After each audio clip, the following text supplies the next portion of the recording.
Evacuations are a necessary but hazardous element of aircraft emergency response. Try to avoid unnecessary evacuations by keeping pilots informed of conditions outside the aircraft. The evacuation of an aircraft is the primary responsibility of the air carriers, and the carriers have trained crews for that function. However, ARFF personnel should be aware that some crew members may become incapacitated or may have to evacuate the aircraft due to deteriorating conditions, which may require firefighters to assist or direct evacuations.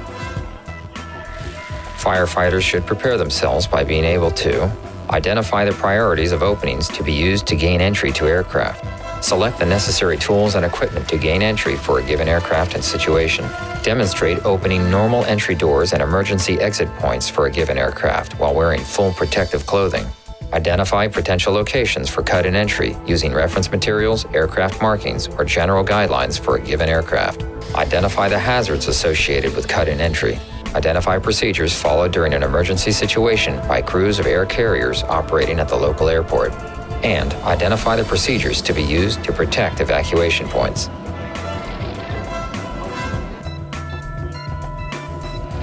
Upon arrival at an incident, the primary responsibility of firefighters is to fight the fire while protecting an escape route for passengers. After any exterior fire is controlled, firefighters may gain entry to the aircraft, rescue occupants, and extinguish any interior fire. Open every door and hatch as soon as possible. Survivors may be waiting for rescue. Select the most appropriate doors to access in order to cut off spreading fire and not push the fire toward potential survivors or uninvolved areas. ARFF and other vehicles, air stairs, baggage conveyors, and ladders can be used to enter an aircraft. Aircraft's occupants can escape through normal entrance and service doors. The force of impact can jam doors and hatches. Pressurized aircraft doors and latches are difficult or impossible to force open with spreaders. It is often easier to cut the entire door and frame out of the aircraft or cut through the fuselage. In some instances, entry is only possible by cutting through the aircraft's skin. ARFF personnel must know the aircraft to avoid contact with wires, cables, tubing, and heavy structural members. The upper fuselage area above the windows is normally clear of these features, and any necessary cutting should be attempted in this area. The rivet pattern on the exterior skin indicates the location of the aircraft's structural framework. Avoid cutting skin areas congested with rivets. This usually indicates large structural members underneath. Identify the location of the cabin floor and avoid cutting into it. Painted aircraft surfaces may require sanding to expose rivets. Areas to avoid during cutting and operations can be marked on the outside of the aircraft with markers or spray paint. Cutting in is often the best means of gaining entry in an emergency, but it carries risks. Structural members and attached skin are often made of aluminum alloy. It will pop and splinter sharp metal when being ripped open with prying tools. Some materials spark when cut or torn. Take great care to protect aircraft occupants from debris created by entry equipment. Rapid emergency evacuation requires the right tools, and a wide variety is available to help gain entry. Hand tools include striking, prying, cutting, and extension tools. Striking tools include axes, mallets, hammers, and sledgehammers. Axes can be pick or flat-headed with long or short handles. Some come with serrated blades for cutting aircraft skins. Others have side protrusions to prevent the blade from sinking too deep and getting stuck.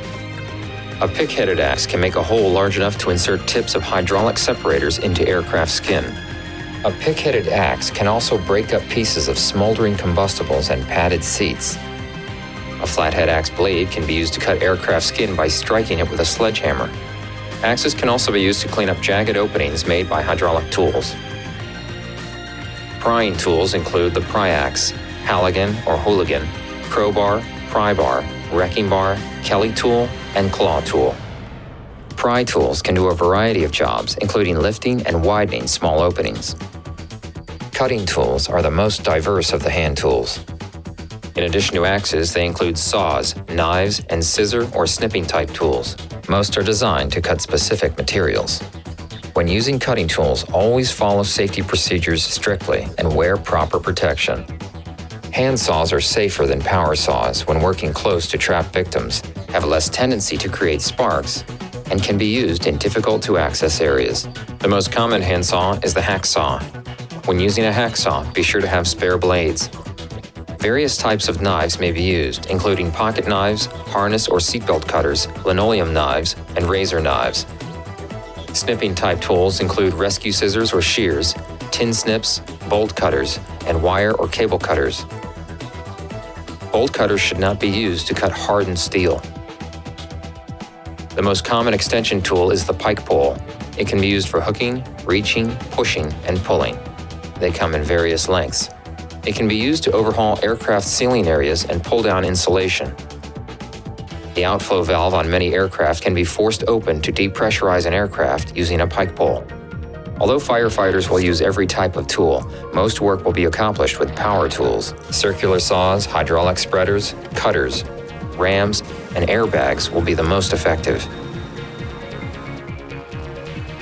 A circular rescue saw provides a clean and rapid opening.